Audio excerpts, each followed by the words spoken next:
Namaskaram and greetings from Indic Academy. It's such a pleasure with us to have Shri Iswardas sir. He's an author and has written 2 books, one on the Yogavasishta and more recently on Devi Mahatmayam. It is a very opportune time because we are having a Ram Navami on April 6th and we are also in the midst of the Navratri of Devi. So thank you so much, sir, for speaking with me. Could you first tell us about your profession and your professional life and how you made the transition to writing and especially of these two great books? Aparna, it's a pleasure to be with you. I gather that your interview series covers great scholars, holy individuals, and authors of great repute. So I take this opportunity to thank you once again for partaking in this series. Now, as far as your question is concerned, it's an oft-repeated query from all the people because they are yet to come to grips with the transformation of mind from the person who was immersed in number crunching and analyzing financial statements to a person who is writing books, and that too on a spiritual level. I was in the banking sector for quite a long time, and banking, as you know, is a highly demanding 24/7 job. So when I quit the job, when the final contract was over, I decided that I would call it quits and start something new. And that was the time then I started pursuing my own pastimes and passions, like visiting exotic locations around the globe, and then involving myself in the philanthropic activities like helping the needy, the destitute, old people, and the children who are in need of financial aid and all that. Now, finally, and most importantly, I started my best passion, writing also. And within no time, or rather I would say within the shortest possible time, my first book came out. It hit the market and its name was The Lethal Elixir. It's a collection of short stories only. And when it came out and when it went out well, two of my friends contacted me. And that was the beginning of a new journey for me. They started bombarding me with new ideas, new formats, and they were persuading me to write something different from the short stories because they were impressed by the philosophical overtones or undertones of the stories in the book. So they asked me to write something. But I was totally impervious to that because I was not thinking that it was my cup of tea. But they were very, very perseverant, and they kept on prodding me with totally new ideas and all that. When they told me that you can write something on spiritual, it struck a chord with me. And then, it all went into a new direction. And then we researched on many subjects, many topics as to which one should we broach. Finally, we zeroed in on Yogavasishta. You would wonder as to how a newbie like me, a novice like me, and so complex a book like Yogavasishta for a new person. But then, it happened like that because we did a lot of research on Yogavasishta, on the various books and all that. And we could find that the scholars have written a lot about Yogavasishta. As you know, the original is known by the name Brahat Yogavasishta. It contains 30,000 verses. And some of the scholars in the later days abridged it to a shorter version, which is known by the name Legu Yogavasishta. Even that was having 6,000 verses. We thought that we should do something different, something appealing to the reader, so that the book, though it is a magnum opus of sage Valmiki, was not so popular as Valmiki Ramayana or Mahabharata. Our objective should be to make it very simple, and it should be a small book, some 300 odd pages, so that it would be appealing, it would be alluring to the readers, so that then only the readers would be able to just assimilate whatever it is in the proper way if it is a short version. That is how we came to Yogavasishta. And then, once Yogavasishta was done, my friend, see, I talked about two friends. One is a college professor. He was my college mate, hostel mate, everything. And the other person was my ex-colleague, and he is a doctorate in Sanskrit. So this doctorate fellow was doing a video on Devi Mahatmyam. He wanted to help people to understand how to chant Devi Mahatmyam in the right way.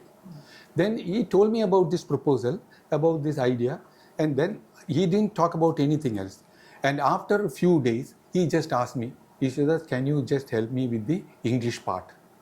I said, will I be able to do it? Yes, sir, you will be able to. Then I said, when do you want it? He said, I want to have it published on the first day of Navaratri. I said, man, we don't have time. He said, you will be able to do it. I said, I don't know whether I will be able, I will try. Anyway, I had the sadistic pleasure of keeping on tenterhooks until the last day. And it would be providential, Aparna, you wouldn't believe it. Providentially, I could complete it on the 2 days prior to that. It is only Devi's blessings only. Otherwise, I was not knowing about it. But then I just wrote it and somehow or other. And I tell you, he's a professor, he's a Sanskrit scholar, no? He told me that it was not only done at the right time, just complying with the timeline, but it came out well also. That word came from him not as a friend, but as a real, genuine critic or cynic, who was appreciating it. So that is the way I came into writing about spiritual books. That's wonderful, sir, because last 3 days, actually, I've also been immersed in the Navratri celebration, starting with the Bharani festival at Kodanganallur, then at Shankara Nilayam, where Swamiji celebrated with Chandi Homa, and now we are very close to Chotanikara. So I think Devi's blessing is there for this interview also. As for the second question, in the first paragraph of Sri Valmiki's Ramayana, he also talks about the dharma of a writer, in which he says writers should be honest about what they write.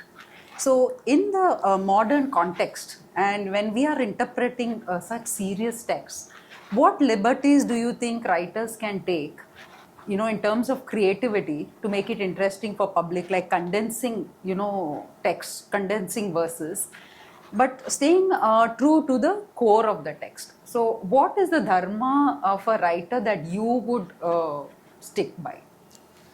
It's a good question.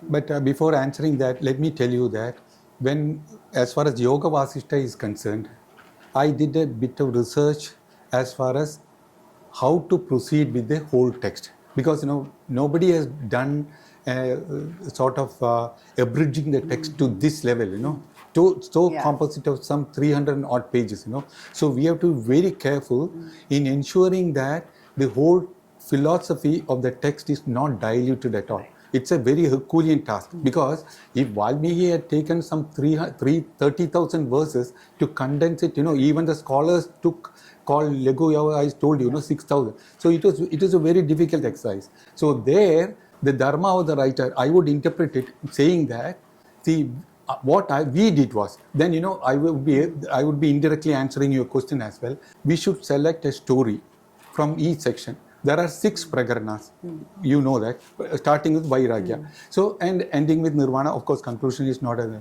So, each of these 6 sections, we would take out one important part of it. For example, in Vairagya means it is basically dispassion. Dispassion means it is the lamentation of Rama.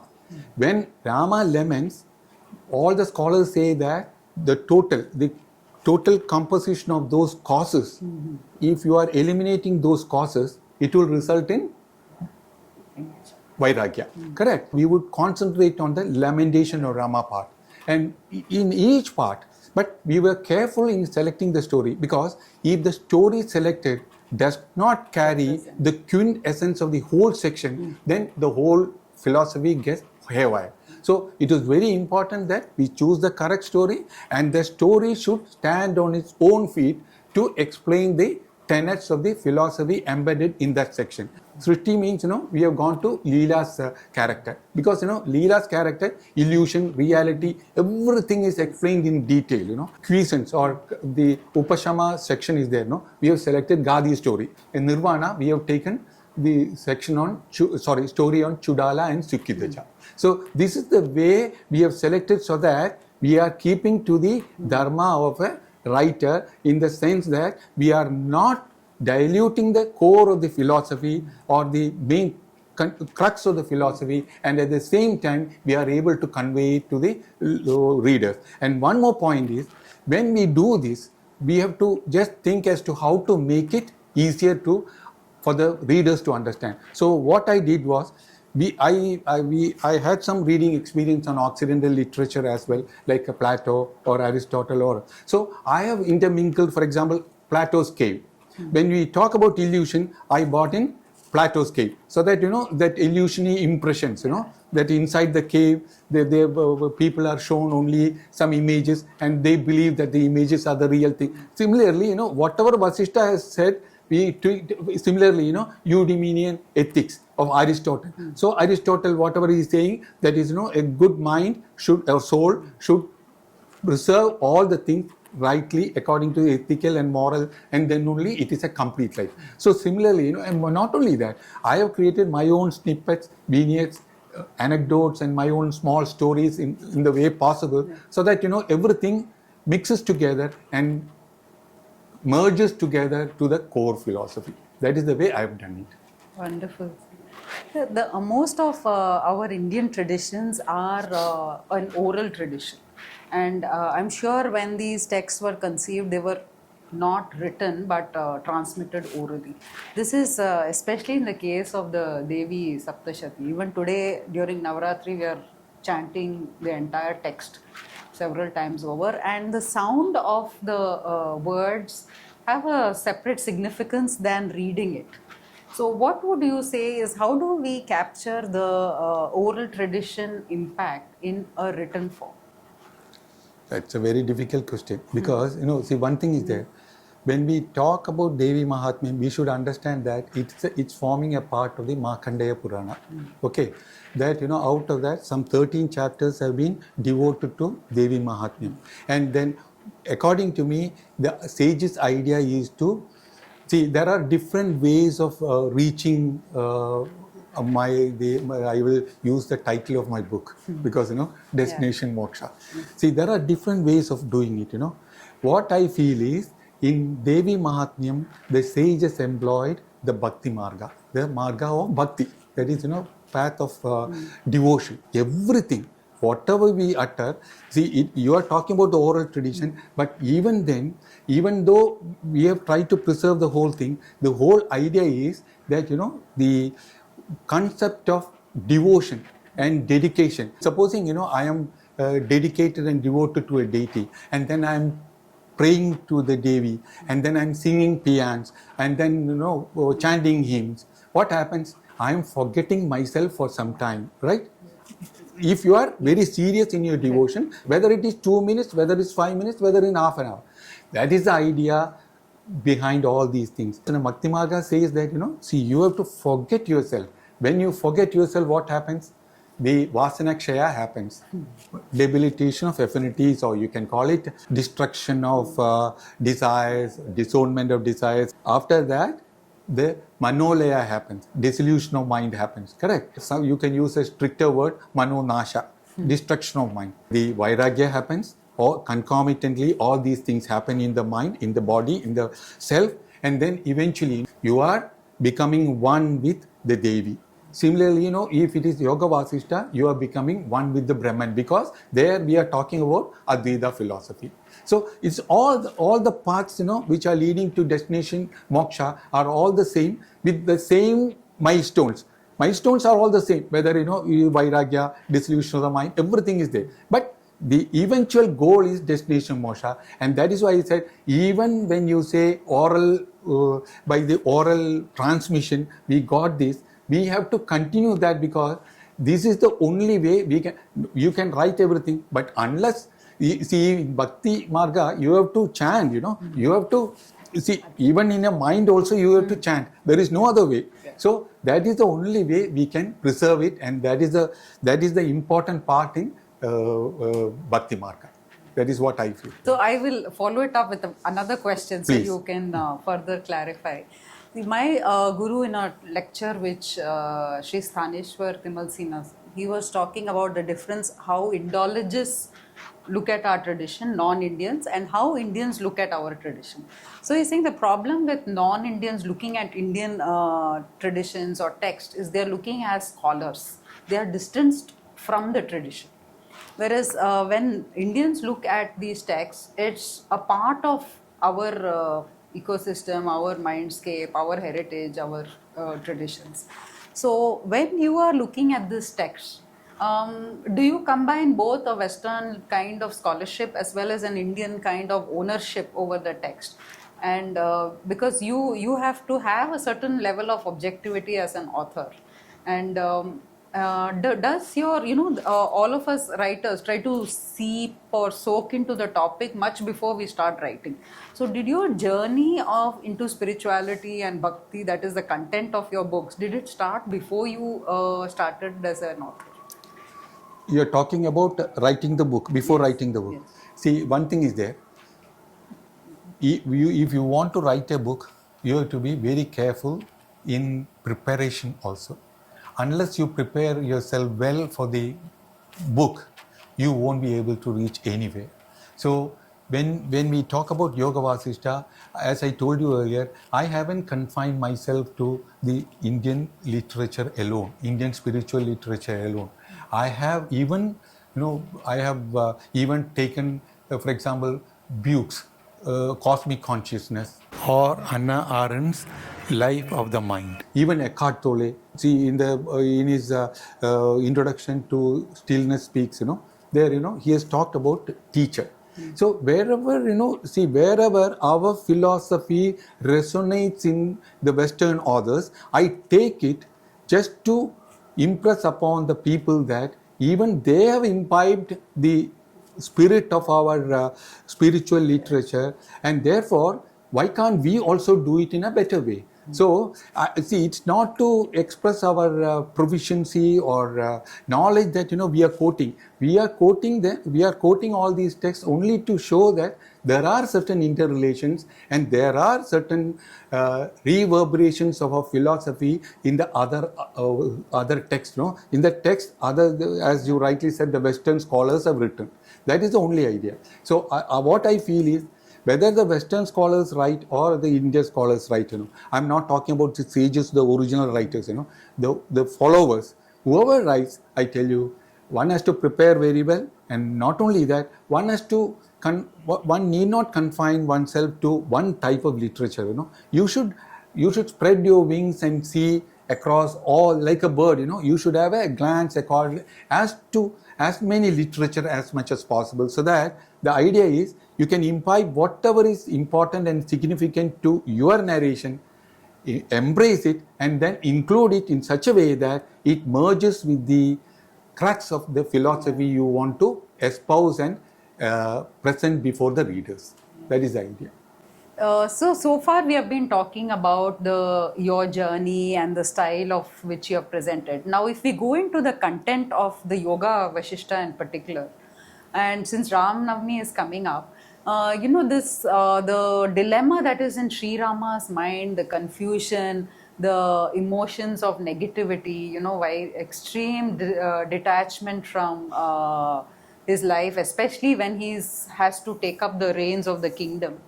It is relevant for many of us because we all have nowadays we talk about burnout and mental health issues and crisis. So what lessons can we learn from the Yogavasishta in terms of how to deal with extreme disconnect with worldly affairs? How do we regroup mentally, spiritually, and come back and act as good leaders or good statesmen? It's a very good question.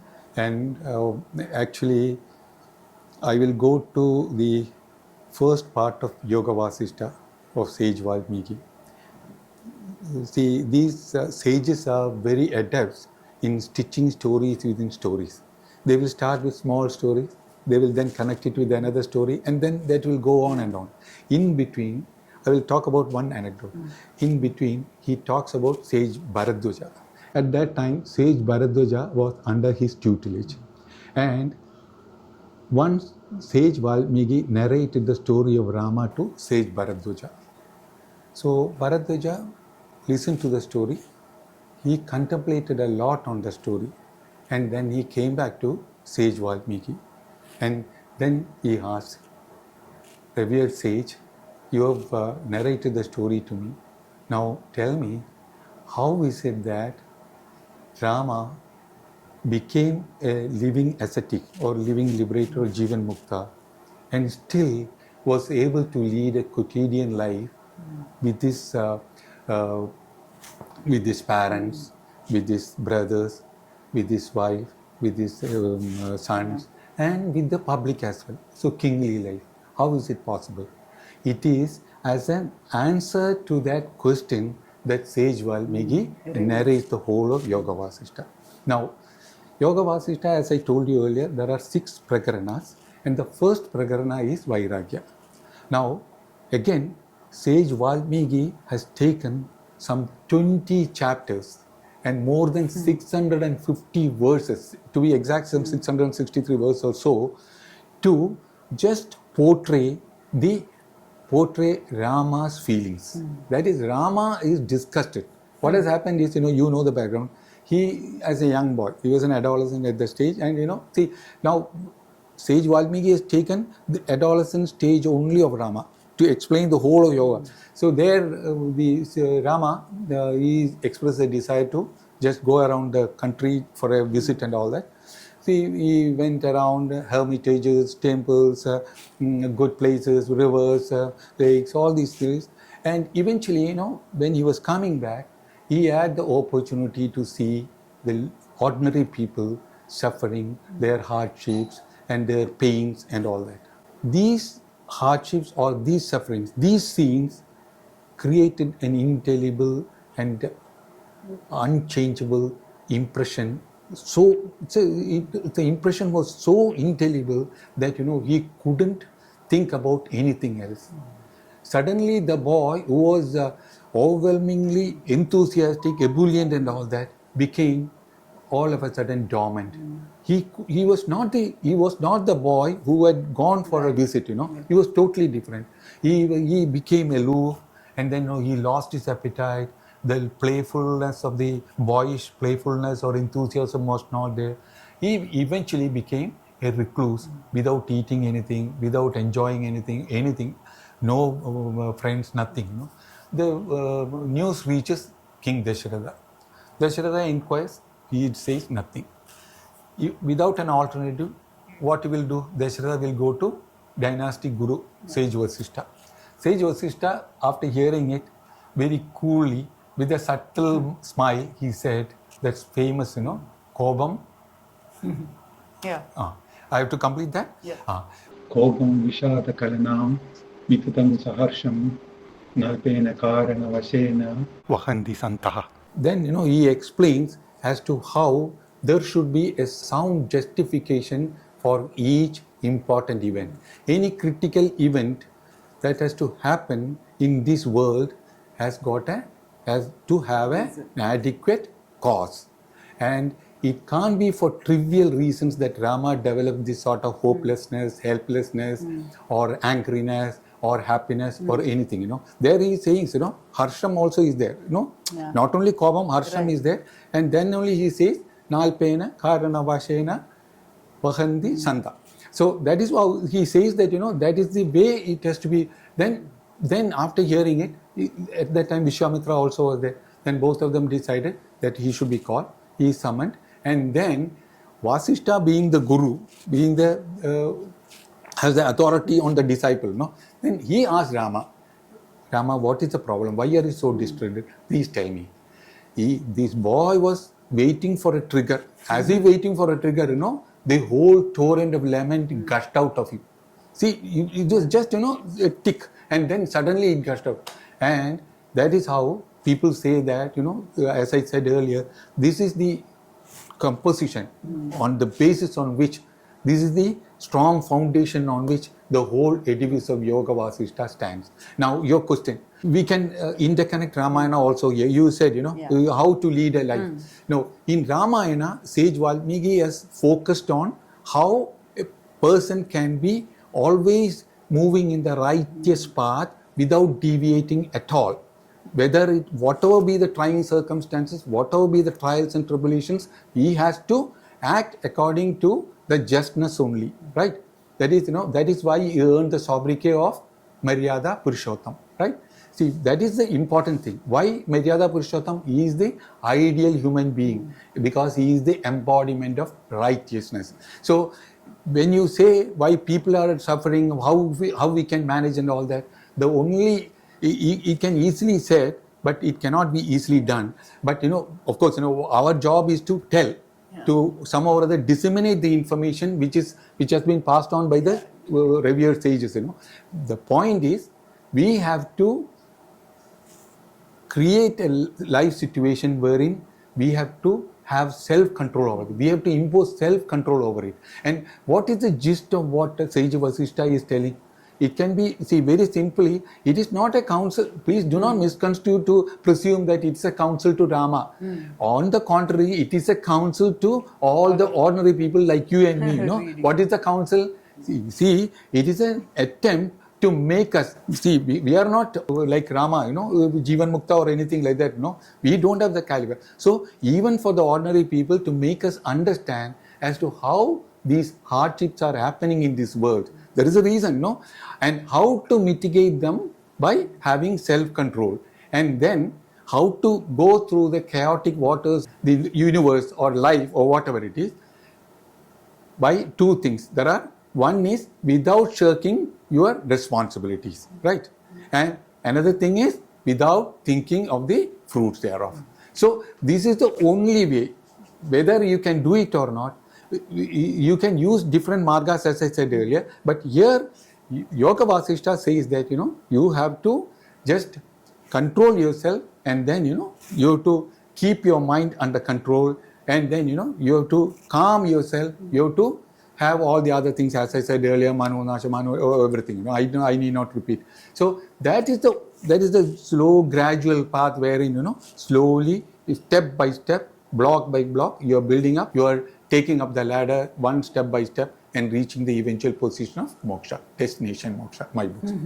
So the final, the truth of why we, the purpose of our birth, according to Indian scriptures, is self-awareness. So personally for you in writing these two books, what kind of a transformation took place, and is it possible for you to explain what changes happened to you in the course from the beginning to the end? Very simply put, you become more calm. You become tranquil. See, the biggest advantage for me was that, see, I tell you openly, I am very candid about it. I was not the person where I used to be before writing the books.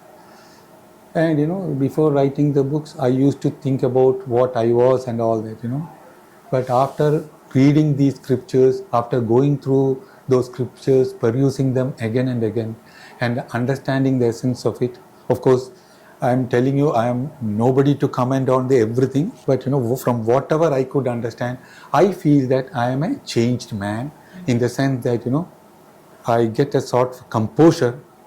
And composure is a very important thing in life. See, once you are able to control your emotions and be composed all the time, that itself is a big thing. And according to me, we could say more than half the battle is won. So that is a big change. And I would say it's an ocean change that reverberates in me all the time. And that is why, see, I always, I don't get upset nowadays. I play very cool. I somehow or other, I feel that. So I can compare myself to my earlier stage only, So compared to my earlier stage, I'm very, very comfortable that, see, at least, I have the satisfaction, gratification that, I'm not the old self. I'm a changed self, a bit of transformation in the right way, in the right direction, that, I'm a bit calm, cool, and composed also. And that's a big advantage. And, if you can have a bit of advantage by reading these books, by writing these books, what else do you require? That itself is a big change, big transformation, big metamorphosis for me. For sure, I think it has a bearing on outcomes also. Like just if you see our day today, what we envision that we will do in the afternoon, 2 o'clock, rains in Kerala suddenly, jams, traffic jams, and so many things could have derailed this recording process. But finally everything happens so magically without us losing our bearings, and you just feel there is some divine order which is unfolding, and we just have to be a player in it. And before you came, see, I was discussing with Arun about all these things. I said there is a time element. You can't aspire for anything, or rather, I can say you can aspire for anything provided you say or you are conscious of the time element. When the time comes, everything will happen, and it will happen in the way that is designed. Meant to be, It is designed, See, you don't have any say in that. However efficient you are, however capable you are, however efficacious you are, there is a limitation. Because, say everything is controlled by the design. But then, you can't always blame, see, I'm not talking about destiny, I'm talking about design. Destiny is different. As Sage Valmiki in Moksha Prakarana said, no, you can't blame destiny for all the things, Destiny is made by yourself only, by your old births, whatever has happened in the old births, it's carried over. But it should be your attempt to ward off those bad things, bad things as far as possible by your good deeds this time, this birth, So, as far as I am concerned, I feel, of course, others are to judge on me because I can't sit and judgment about me. But according to me, this is the biggest change. And I feel that's an ocean change as far as I am concerned, because I only know what I was earlier. Yeah, that's a wonderful last note to end this beautiful conversation. Thank you so much, sir, once again for this lovely interview, and hope people read your books. These are available on Amazon also, right? Yeah. So anybody who wants to read the books can go to Amazon. We have Sri Devi Mahatmyam, and we have Destination Moksha Journey through Yogavasishta. Definitely worth a read and keep. Thank you so much, sir, for this. Thank you, Avarna, for having me on this. And I fervently wish that our conversation has gone in the right way, has been informative and comprehending to all the people, so that they could get a better grasp on the topics of discussion we had today. Of course, we know that the topics we had are like vast oceans. So paucity of time has prevented us from talking more about all the things, because it can go on and on, we can go on and on. It's such a vast ocean. Thank you, Avarna, and thank you everybody so much. Take care. Thanks.